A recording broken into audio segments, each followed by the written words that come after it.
Yeah, let's get it balanced out here. Come on. Good enough.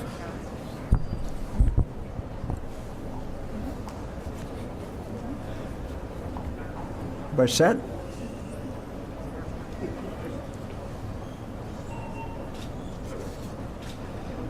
Well, good afternoon, everyone.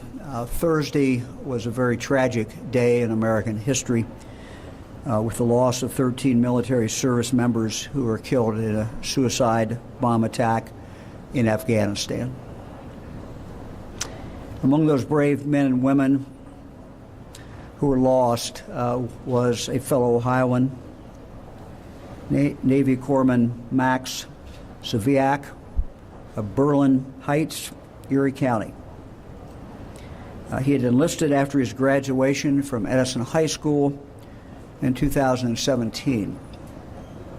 His family, including 12 brothers and sisters, is remembering him as a wonderful young man, a leader who was loved by his family and by his community.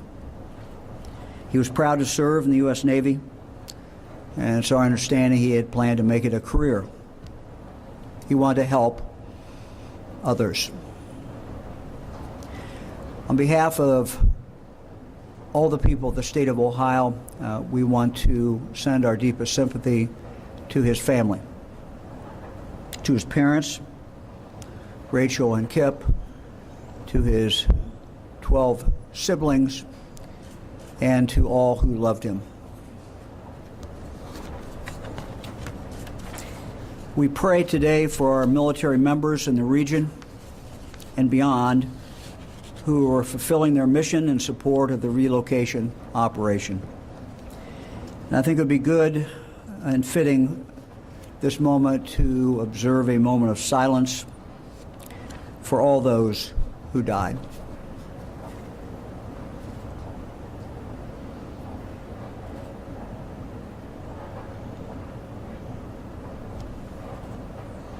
Thank you. We also want to take a moment to acknowledge those who have been impacted by Hurricane Ida. We pray for their safety. We thank all who are assisting them, including members of the Ohio Task Force 1, who departed for Louisiana on Friday to provide assistance to the victims of that natural disaster. Further, we thank the Butler County Sheriff's Office's Swift Water Team and the Upper Scioto Water Rescue Team, who have now departed for Louisiana to assist in the rescue operations.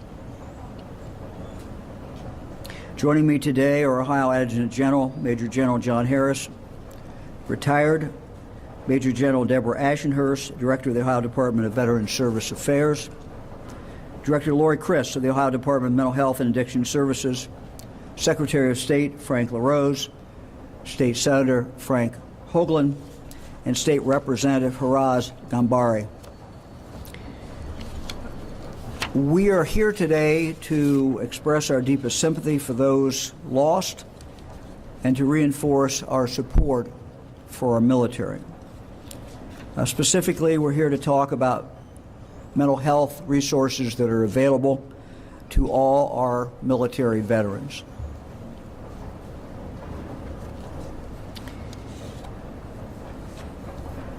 Shortly after we started seeing the images of what was going on in Afghanistan, the terrible bombing, we started, I think all of us, thinking about the men and women who were serving over there, and also started really thinking about the men and women who have served our country, the veterans of Afghanistan, the veterans of Iraq. I received a call from Representative Ghanbari. Senator Hoagland and I exchanged text messages and talked. Secretary LaRose and I talked as well. And of course, the thing those three have in common is they are veterans. And I wanted, frankly, to talk with them and to ask them how best we could help our veterans. They had very specific ideas, and I'm happy that they are here today. On those different phone calls, we decided that it would be a good thing for us to hold a press conference to directly tell our veterans how much we appreciate their service, and also to make sure that all our veterans know about what assistance is available if they are having any challenges through this very difficult period of time in our history. So let me start on behalf of the people of the state of Ohio and address those veterans. First of all, your service matters. Your service mattered. You matter. The people of Ohio, people of this country, are deeply grateful for your service. You went to Afghanistan, you went to Iraq, wherever you served, to carry out a mission. And you did what was requested of you, and you carried out that mission. And I will simply add to that, from my perspective, it is clear that your service on behalf of this country helped keep us safe. You, by going to Afghanistan or going to Iraq, other places in the world, you protected the homeland. You protected all of us. And we will always be extremely grateful for that. Our other message is that it is understandable if this is a tough time for you. None of us who were not in Afghanistan really can appreciate what you went through, nor can we really appreciate exactly how you feel. But we do want you to know that it's okay to ask for help. And one of the purposes of this press conference today is to tell you that, and to also let you know how you can achieve that help. Let me now turn to General Haraz, and the others will speak as well. They will outline some of the things that are available to our veterans, and to make sure through the news media that our veterans fully understand exactly what is available to them and what they can do to get help. General Haraz.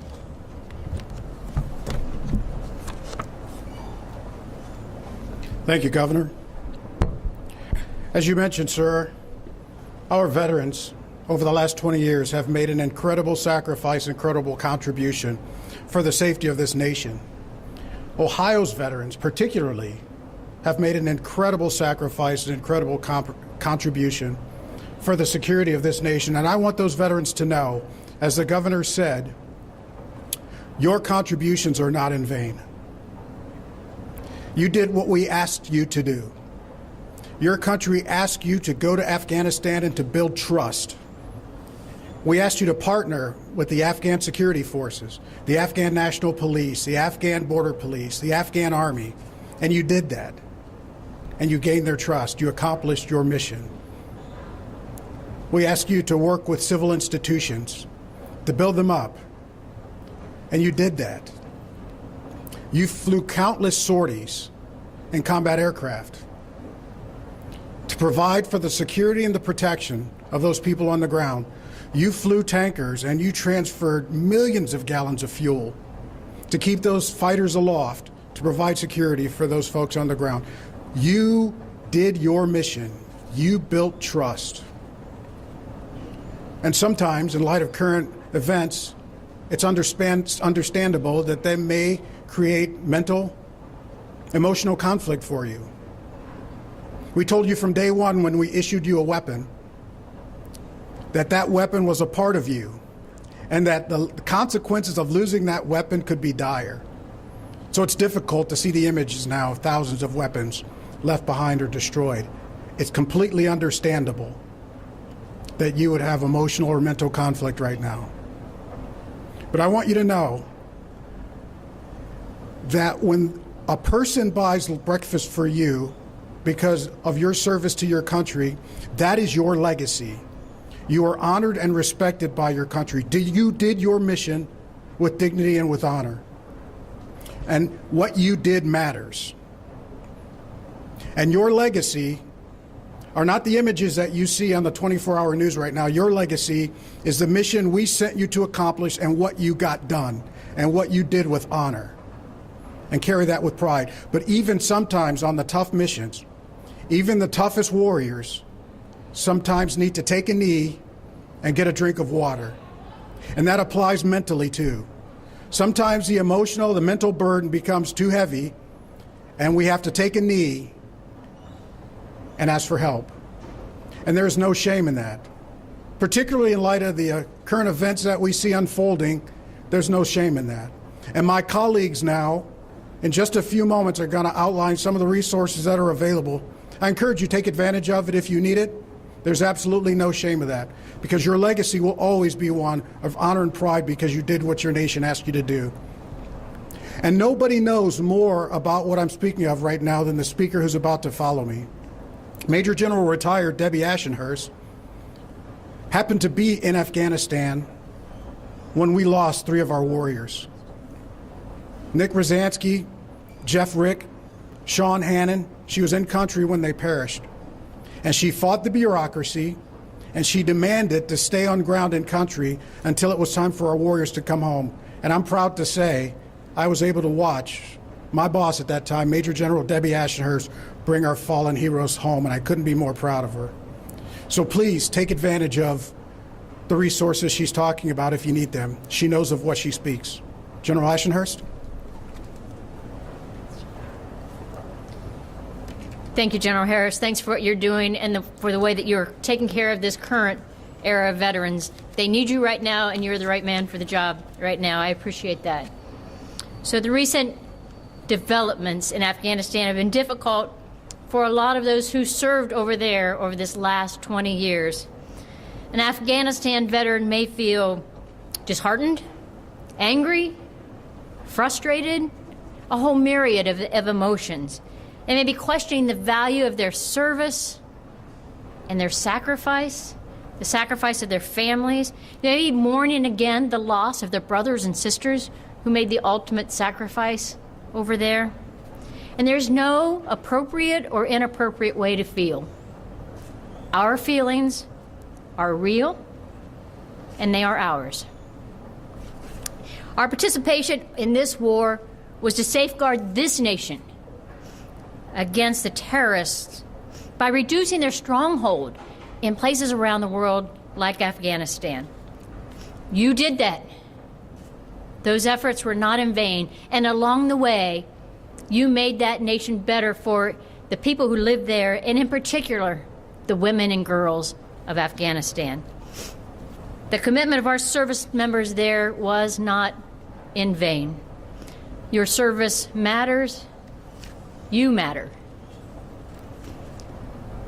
I know that these events may be triggers of emotions in veterans of all eras of service, and in particular, our veterans of the Vietnam era. So with me here today is Sean McCarthy. Sean's the Assistant Director of the Department of Veterans Services. He's a veteran of Afghanistan and has greatly assisted me and us in forming our outreach and our response, because he was on the ground there. He knows the service members are there, and he knows how they're feeling. I know he's been conflicted with his own feelings and has been upfront about sharing that with us so that we can help figure out what resources are needed to help our veterans. So, Sean, I just want to thank you for that and your continued service in that manner. Yes, ma'am. You know, we're here today to ensure our veterans and their families know that we appreciate them all for what they've done for our country, and remind them that there are many avenues to healthy ways to deal with our emotions. Feelings of distress, like in a time like this, is normal. If you or a loved one is feeling overwhelmed right now, that's okay. Please reach out. There are many resources listed on our website, the ohiovets.gov. Our Ohio Cares website, ohiocares.ohio.gov, has been redesigned to be much easier to navigate to find the resources you need. You know, sometimes it's most helpful, as I'm hearing, to talk with other veterans who get it, who understand where you are. And I know that our veteran service organizations across the state of Ohio is working on that. They're conducting buddy checks, just so that if you need someone to talk to, there's someone on the other end of the phone. We stand here today with Governor DeWine and valued state partners to let you know that we will never discount your service or forget those who have fallen because of this conflict or any other. We always hold our Gold Star families near to our hearts. We hope the resources presented today are helpful and that we are reaching those that need it the most. To our thousands of student veterans out there, we've got your six, especially those who are veterans of the Afghanistan war. Please know that we are here for you. To the veterans of all eras, especially those who served in Vietnam and the ones here today, I thank you much for your input and your concern and your interest in being part of the solution to help us help others get through this difficult time. Your role is invaluable. Remember, your mental health is your health, and there are resources available to you and your families. So thank you so much for being here today. Thank you, Governor DeWine, for understanding the seriousness of these issues. And I'd like to now introduce my teammate, who's making a huge difference in the lives of our veterans and the mental health of our veterans, Lori Criss, the Director of the Ohio Department of Mental Health and Addiction Services. Thank you, Lori.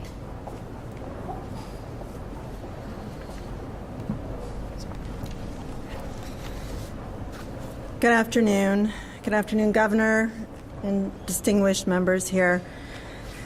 Thank you for being here today and your commitment to the health and wellness of Ohioans and those veterans who serve, those who are currently serving, and the family members who have also sacrificed as part of our military community in Ohio. To General Haraz and General Ashenhurst, Secretary LaRose, Senator Hoagland, Representative Ghanbari, and the veterans who have joined us today, and to all across Ohio, we freely gather here because of your commitment, the honor with which you served, and the sacrifices that you and your families made, and on our behalf. And we are so grateful for that. And I want to echo that your service matters and you matter, and Ohio cares. One way that we as civilians can give back is to ensure that you have access and that your families have access to the services and supports that would be most helpful to you in your wellness right now. We recognize, as has been said, that this situation in Afghanistan is one that's causing conflict within each of us as individuals, potentially, for many of our veterans and family members, and that these negative events can generate a lot of feelings, maybe frustration, anger, helplessness, or a sense of betrayal. It's normal, and for many people, those emotions will pass naturally. But for some Ohioans, you may need additional support. And so we want you to know if you need that support, or if you see that someone you love needs that support, it's okay to ask for help, and there are ways to get help specifically if you're a veteran or a member of our military community. You are not alone, and mental health is health, as General Ashenhurst said. So for any veteran or service member who's feeling in distress or struggling, you can talk to a professional in a confidential conversation anonymously by calling the Veterans Crisis Line, which is 1-800-273-8255 and option 1. When you select option 1, it will transfer your call immediately to counselors who are adept in talking with members of the military service, many of them who have served themselves. And again, those conversations are always confidential. It's a voice on the other end of the line. It's someone to listen and someone to connect you to resources and support if you need it. You can also call the Ohio Care Line, which again is free, confidential, emotional support from trained professionals who can connect you to resources in your local community if you need help. So there's both crisis response or other services and supports available. The Ohio Care Line is also available 24 hours a day, 7 days a week, and that number is 1-800-720-9616. Additionally, I would urge you to look at the Ohio Cares website. It is updated. There's every single county in Ohio is listed. You can click on it and immediately see what services are available in your local community for veteran services, mental health services, other resources and supports that will be helpful to you and your family. It's ohiocares.ohio.gov. During his administration, Governor DeWine has prioritized funding for crisis services and expanding crisis care in our communities. So these services are available to you now in ways they may not have been in the past. And we know that Ohioans who struggle with mental health and substance use issues need the same kind of emergency support and health care that Ohioans with health care issues do. And we are committed to building this out and responding to you. We are working alongside our companions at the Departments of Veterans Services and the National Guard to connect more consistently and directly with local veterans services organizations. We're building out these relationships to understand what's needed in communities across the state and to support those needs with technical assistance and resources. We want to make sure that the wellness education materials and the resources that any family needs for your veterans or active military are available to you. And we will continue to pursue this relationship with our local community members as a top priority. We're piloting an effort right now to provide $25,000 grants to 8 community organizations who serve veterans across the state. And this allows them to identify and target those specific programs which would be most beneficial to close gaps in services for military families in the state of Ohio. And we're grateful for that work. This funding is being used for things like peer support liaisons, homeless outreach for homeless veterans, support services for survivors of suicide loss, and wellness programs for Purple Star schools. I'm proud today to introduce Adrina Tart, who's a member of our team at the Department of Mental Health and Addiction Services. Adrina is a Marine Corps veteran who brings her passion and commitment to Ohio's veterans to work with her every single day. It's important to us to have people who have military experience themselves to be on our team at the Department of Mental Health and Addiction Services to liaison with communities and with our partners at the National Guard and Veterans Services. Your experience brings wisdom and perspective to us to help us get the services and supports right. I'd also like to acknowledge Bobby Boyer, who's our Deputy Director for Prevention Services. She's a trusted partner who not only has professional expertise in prevention and health promotion, but also as a military spouse is really carrying forward that vision of ending suffering from mental health issues, substance use disorders, and problem gambling for Ohio's military families. And so I want to thank Bobby and her husband, Doug, for their service, both in the military and in civilian life.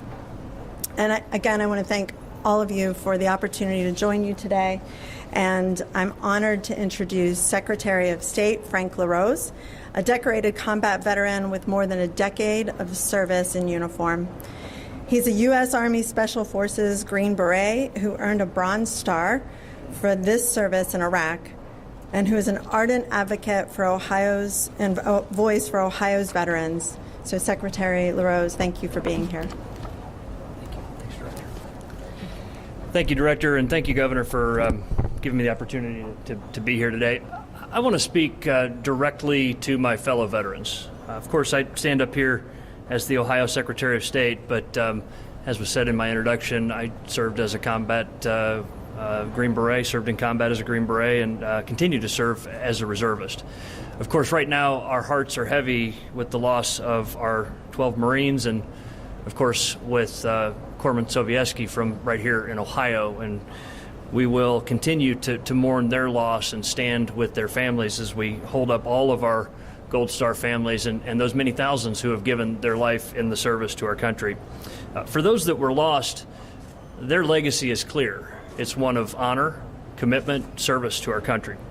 But for those of us that came home, many of us bear wounds that can't be seen.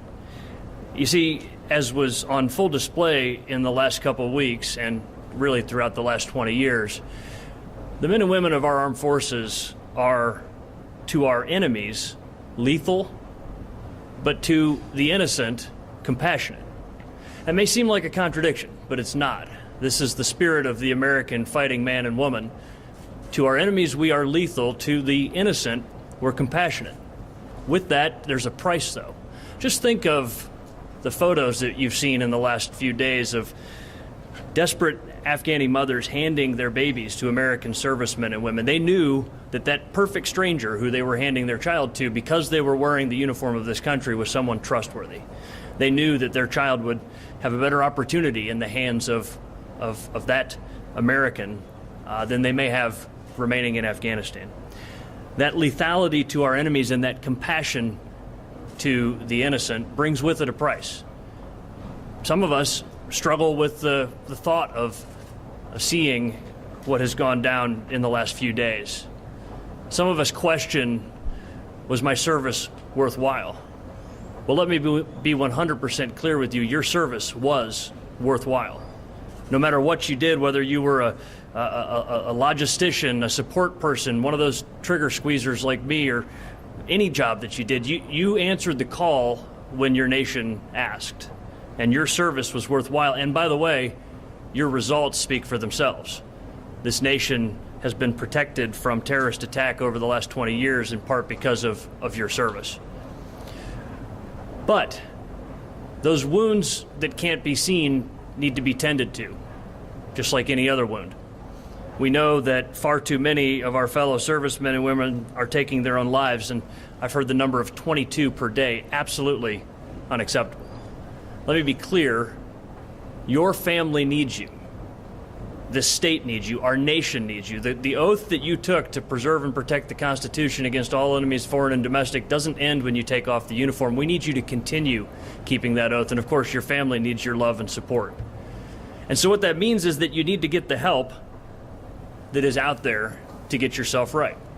Now, there was this old mentality that permeated the military for far too long of, our men and women in uniform are tough. And sometimes they got confused about thinking that toughness meant that they could just take care of it themselves. Well, we've learned better. If you're really tough, if you are a strong man or woman, you'll get the help you need. And there's a lot of help out there. A lot of it comes from your fellow service members. A lot of these organizations that are receiving support through the program that we're talking about today are run by our fellow veterans. And so you can get that support from them. You can get that support by reaching out to your family physician, somebody you served with. Just reach out, because it's the really tough men and tough women that get this situation right so that they can go on living. Because again, our nation needs you, our state needs you, and your families need you. The governor, when we talked about this, asked me what kind of things we can do, and my response was, let's work to support some of these great organizations that are already in existence. And I know that's what's the plan here. These great organizations help people get their lives back together. We know the consequences of not doing that. We saw it far too profoundly. It results in self-medication through drugs and alcohol. It results in broken families. It results in suicide. Don't let that be you. Make sure that you do the truly tough thing, the strong thing, and reach out for the help that you need. And you can get better. And you can get back into life and back into all of the other things that you love. With that, I'm going to introduce a friend of mine. We served in the state Senate together. He served as a Navy SEAL. I served as an Army Green Beret. And so, of course, we had a little rivalry with that, but it was all for fun. We are brothers in arms, and he is somebody who deserves our nation's gratitude because of his many years of service with Naval Special Warfare as a SEAL. He's a combat veteran, and he's also a state senator. Ladies and gentlemen, Frank Hoagland. Well, sorry, bud.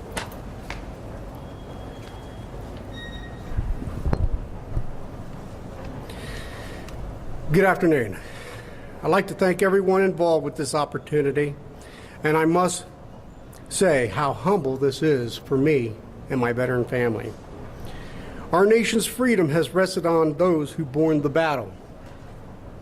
This has been a costly price for many, and for some, the debt is just too much to bear. It is the mother, wife, father, son, and daughters that pay this price every day. It is that empty chair at the table, that space that will never be filled. It is the tears that never dry up, the smile that can only be remembered. You see, less than 1% of Americans serve this great nation. These men and women of all backgrounds are once again on our front lines. We are the damn few. We veterans know all too well the sound of taps when it's being played. We know how heavy our heart gets when you stand before the coffin and or coffins on the back of a C-130, and you know every person that's in those coffins. Our word is our bond. We are the damn few that have stood in the wake of terror and kept it from touching our homes. We did this for the person standing in front of us, to our right, to our left, and the ones behind us. We are the ones that stood on the battlefield that kept this nation free. We never leave anyone behind. It is so important that we, as a nation, a state, a community, participate in helping our veterans and their families during such troubling times. Let us also remember the ones that are currently serving. They are now the damn few. They are the ones that stand their post to keep this country free. They are the ones who allow you to sleep safely at night. I believe it is our responsibility to help our veterans. We Ohioans have seen such successful programs in the past. These are life-saving programs. I have personally heard firsthand stories of just how well these programs have done. I've witnessed my friends and families, I got one standing here today, that can live this life in peace. I know in my heart how instrumental the peer-to-peer program, or what I call the Veteran Helping Veteran program, really works. They're the ones that love this nation more than they love themselves. We must never forget and never leave anyone behind. I pray that our sons and daughters come home safely. Thank you again for the opportunity to speak in support of these resources for our veterans, and look forward to continued efforts from the governor. Thank you, sir. Frank. General, director, general, and everybody else for everything that we are doing to try to help our veterans seek that perfect life on this earth today. And before I leave this podium, I'd like to introduce another friend and another veteran, Haraz, Ghanbari.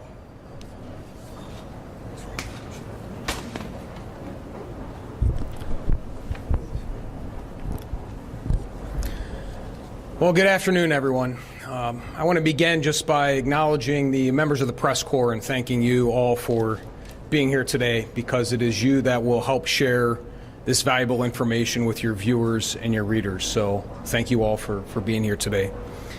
When we were upstairs just before we came down, retired General Deborah Ashenhurst, who I served with when I was a young Army private, and she was a colonel, came up and said, "Hey, sir, how you doing?" And I said, it's been a tough couple weeks. Tough couple weeks.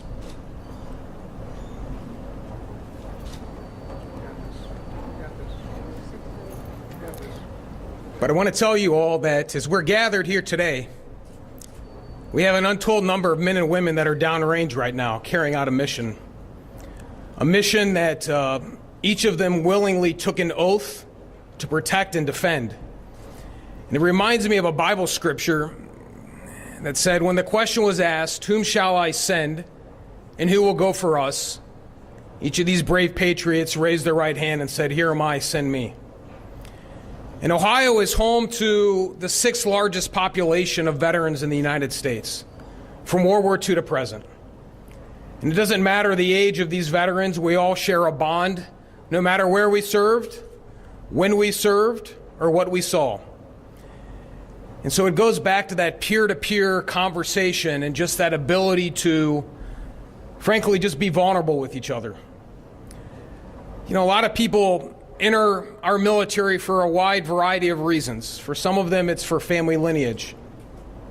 For some of them, it is an opportunity to earn their way to pay for college.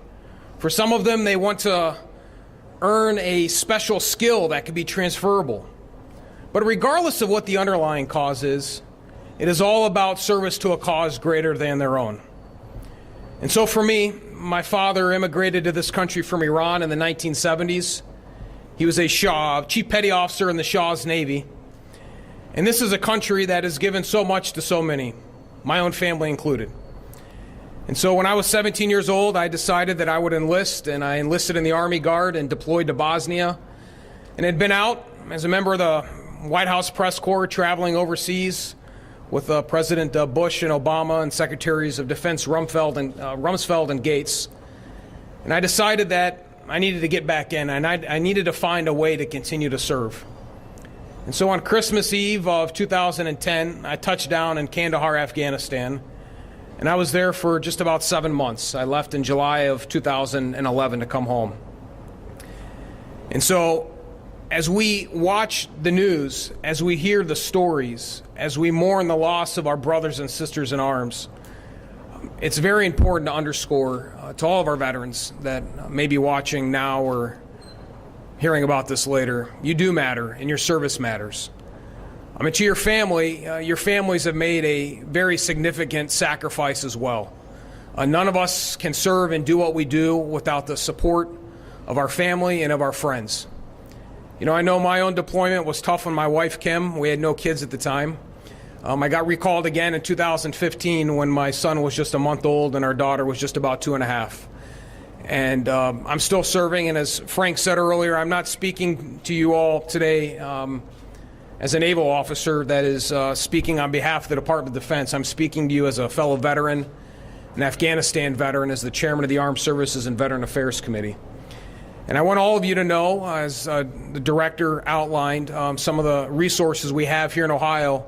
I was coming off military duty just about a week ago, actually, and I was on the tarmac at Reagan International Airport flying back from the Pentagon. And my legislative aide, Reed Courtney, had sent me a message from a veteran here in Ohio that said, we need to be doing more. And I called him as I was sitting on the tarmac, and I told him, this is not about words, this is about deeds. And we will do more, and we can do more. And my next call was directly to the governor as I was on the tarmac. And then I sent him a follow-up message just to make sure that my first message got through. And then we talked again that night. That Friday evening, I talked to him on the phone. And he said, listen, I'm going to call my cabinet, and we're going to put our minds together, and we're going to find out actionable things that we can be doing to help our men and women in uniform. I also talked to my good friend, Colonel Rick Fambro, the superintendent of the Ohio State Highway Patrol. And I see some troopers here. Trooper Brandon Todd, actually over to my left, served in the United States Marine Corps.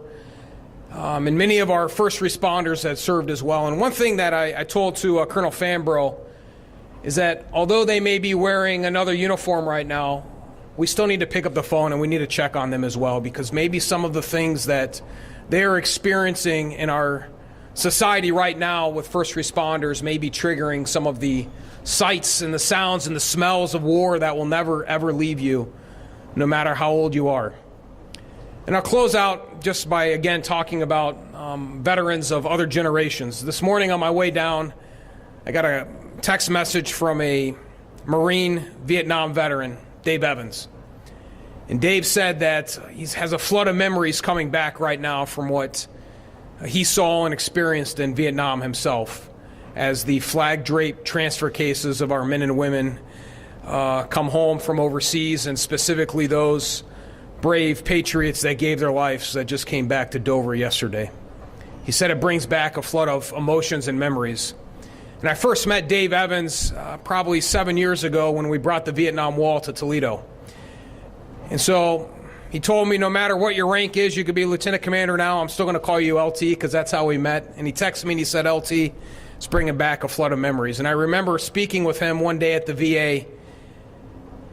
He told me his mother had just passed, and he found all the letters that he had written home to his mom and dad in Vietnam, and his sister opened up one of those letters, and it just brought back this flood of emotions. And he told his sister, put them away, I'm going to burn them all, I never want to hear about them again. And I had a conversation with Dave, and I asked Dave, can I have the letters? And he says, LT, what are you going to do with the letters? I said, Dave, I will drive them to Quantico, Virginia, and I will give them to the Marine Corps Archives so that your memories and your experiences can be preserved for generations to come, so that we never forget the sacrifice of you, Dave, and of your comrades in arms. And so as we gather here right now, I want to reiterate, the mission is continuing in Afghanistan. These men and women are still out on the front lines defending the liberties that they took an oath to protect and defend. And they're doing everything they can not only to get our fellow Americans out of harm's way, they're doing what they can to bring home our allies and those Afghans that worked alongside of us, and the innocent children that my colleagues spoke about as those Afghans handed their children to those wearing the uniform of the United States service personnel. So I just ask all Ohioans and everyone around the country that you take a moment and you pray for our servicemen and women, that they all come back safe. May God bless our troops at home and overseas. Thank you.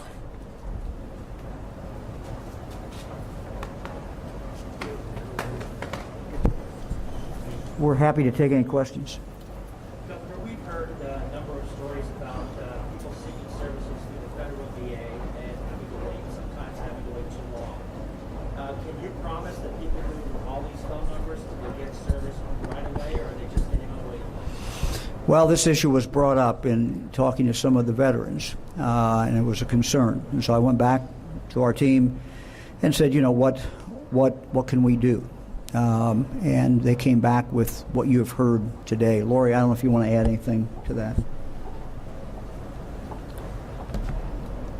So we are aware of the wait list at the Veterans Administration, and we do encourage people to seek those services.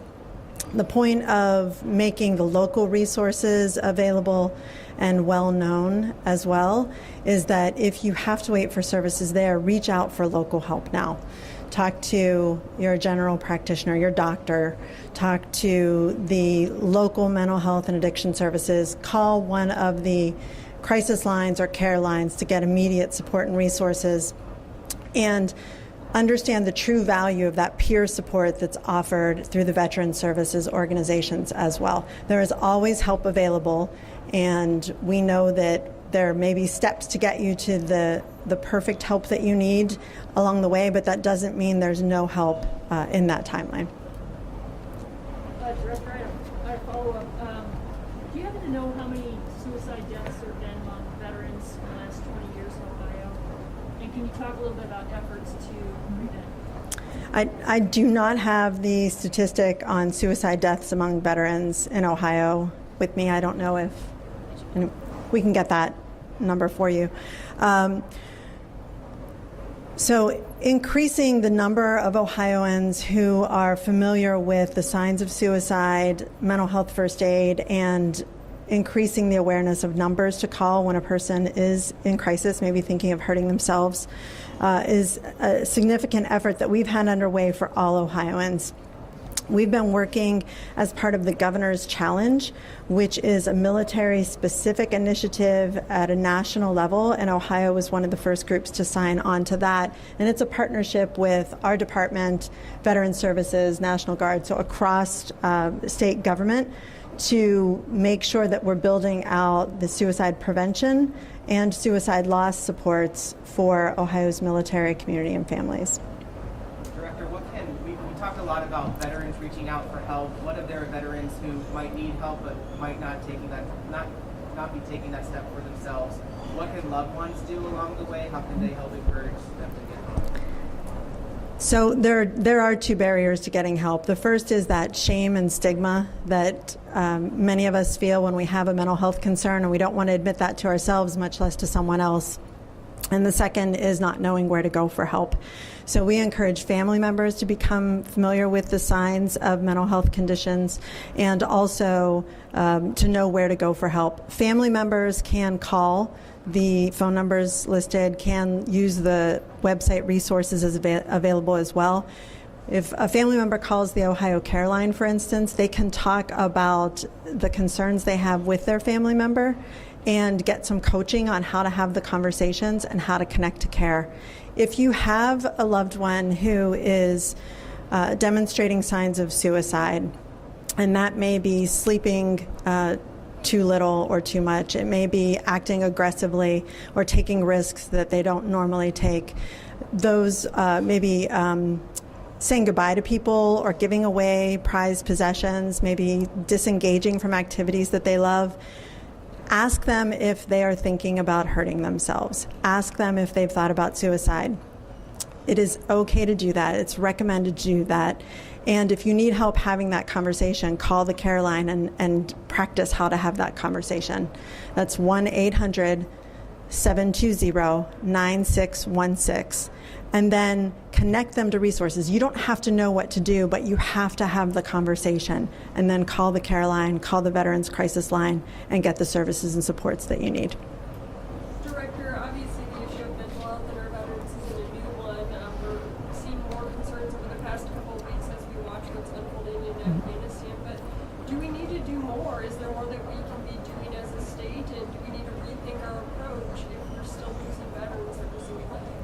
So, we can always do more, and we are making every effort to do that. One of the first things we talked about as we gathered military members in our own organizations together, and we talked to veterans communities across the state, and we talked to the leadership that you see here. We had conversations with each of them as well, is that there's a lot available that people don't know about and that people don't feel comfortable asking for help. So this press conference today is a very important first step in that. But also building stronger relationships with veteran services organizations in local communities is an important step as well. I think it's really important to underscore. Let me give you a brief analogy. You can have a platoon of infantry officers or infantrymen all enlist on the same day, all go to basic training on the same day, all go to their MOS school on the same day, and all deploy downrange on the same day, and be on every mission together with the individuals to their left and right for their entire deployment. And when they come home, what works for one service person, that treatment may not work for another. So it's very important that as we are developing additional programs, there isn't a one-size-fits-all to helping our servicemen and women. And I would even expand that to saying helping our first responders and a lot of the trauma that our first responders see day in and day out. But it's really important to underscore that there are experiences in their life before they raise their right hand that will shape how they respond to and how they process the things that they see throughout their military service. It's also important to underscore that, especially for members of our reserve component and National Guard, some of these men and women have not just deployed once or twice, but sometimes 3 and 4 times downrange. And there's something called survivor's guilt. And when you've been there on the ramp ceremony and they're carrying a transfer case of a fallen, you start to sometimes question yourselves, why was it that person and why not the person to their left or right, or why wasn't it me that stumbled into this situation? So I say that because, as we engage in this peer-to-peer conversation, again, all of our experiences that we had before we went in will be different, but there are something that, if Frank and Frank and I were sitting around chatting one day, there may be something from the toolbox that they share with me that I could say, hey, that makes sense for me, and there may be something that I share with them that they may say, hey, that makes sense for me. So just those conversations kind of give veterans a little tiny nugget to see if they can utilize that in their own transition.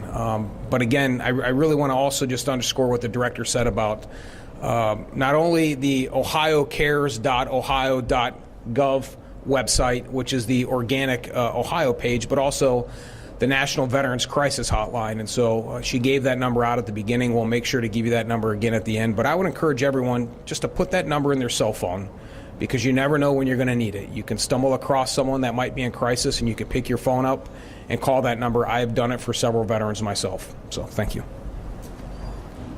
If I could add to that. I'd like to add, thank you. I'd like to add that much of what we're talking about here is postvention, right? Once a veteran has a crisis, but there are things that we do on the front end that we can do on the front end, like embedding psychological health providers into our ranks. Building team cohesion is huge. And of that platoon he talked about, most of the members of that platoon will likely return home completely well adjusted and integrate. They may have challenging times, but they'll integrate just fine into their family. So I don't want to imply that every veteran that deploys is going to come home suffering from mental or behavioral health issues. There's no formula for it. But in addition to building the network of providers that Director Criss has talked about, having the support in the communities, having providers in the community who understand the military culture and how to provide care for military members is crucial. More physicians, more providers who will accept TRICARE insurance. That's huge. That's huge. So it's not just a VA problem. It's not just a state problem. This is a community problem. And it's one that we all can encourage solutions to. And the most important thing is providing a network that's statewide. There's still places in this state where it's very tough for a veteran to find the care that they need because they can't find a provider who takes their insurance or one who's aware of the military culture and how to treat military people. So I think that's the most important thing, is the access to care in the community and expanding the network so that a veteran is within a reasonable drive of that person, that entity that's going to provide that care for them. Let me add something. The question was, is there more? Yes, of course, there's always more. And the state and the federal government will continue looking for opportunities to continue keeping that commitment to serve our men and women and their families. But we're doing it right now. The fact that we're here talking about this is something that even just a generation ago wouldn't have happened. The fact that you've got 2 general officers and a director that serve in the cabinet, that you've got a former Navy SEAL, a Green Beret, a Navy officer that serve in state government talking about this is something that wouldn't have happened not too long ago. And of course, men and women who are struggling with this need to find the professional help that they need. But there's a more grassroots version of help that they can start with. And so if you're confused about who to call, just call one of your fellow service members, call one of your teammates, call one of your battle buddies that you haven't talked to in a while. that whole thing about never leaving someone behind, that's not just on the battlefield, that's here too. And I can tell you, the men and women I know that served would get in a car, on a plane, any way they needed to get to the side of one of their brothers or sisters to make sure they got the help they needed. So reach out to somebody you served with. Your brothers and sisters won't let you down. They'll be there to make sure that you get the help you need. For the governor, for some veterans with suicidal ideation, they may need to go to the emergency room. Can you just talk about what that's an appropriate thing to do and what is possible to provide to veterans? Yeah.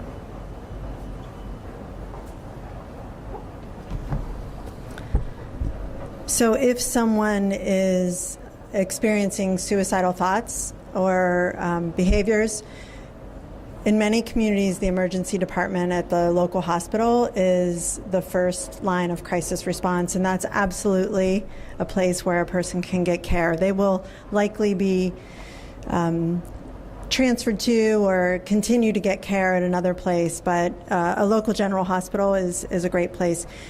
If all else is failing you in the moment, if you don't have the number in your phone, calling 911 for someone who is experiencing suicidal thoughts or behaviors is a response that EMS will come and will help. All right. Thank you all very much. Thank Governor. I'm getting sick of Army. Great job, Governor. Thank you so much. Thank you so much. There's never enough Army. Never enough Army. Thank you. Right? So, I mean, it's different messages. There we go. Do you have for Afghan refugees? Is Ohio open to refugees? Ohio is very much open to